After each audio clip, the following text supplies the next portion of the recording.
Friends, બીજી એક information એ છે કે અહીંયા યોગીજીએ જે ફેસિલિટીઝ રાખી છે પેસેન્જર્સ માટે, જે બહાર હાઈવેથી તમને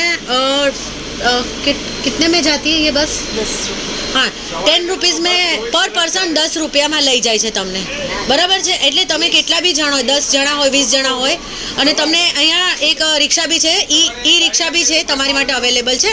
એ ફેમિલી માટે બી સારી છે. બટ જે હાઈવેથી જે લોકોએ ફેસિલિટીઝ રાખેલી છે, ઇલેક્ટ્રિક બસ છે, એ ટોટલી એસી વાળી છે. એટલે જે તકલીફ પડવાની હોય ગરમીમાં એ બી તમને નહીં પડે.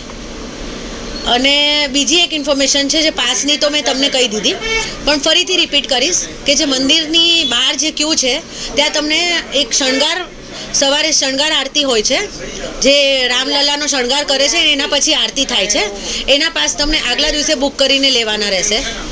પછી જ્યારે રાત્રે આરતી થાય છે 9 વાગ્યાની, એના પાસ બી તમને ત્યાં ઓલરેડી તમે 5 થી 6 કલાક પહેલાં બુક કરી દેવા પડે, અથવા આગલા દિવસે તમારે બુક કરીને લઈ લેવા પડે. એ ટોટલી ફ્રી ઓફ ચાર્જ હોય છે.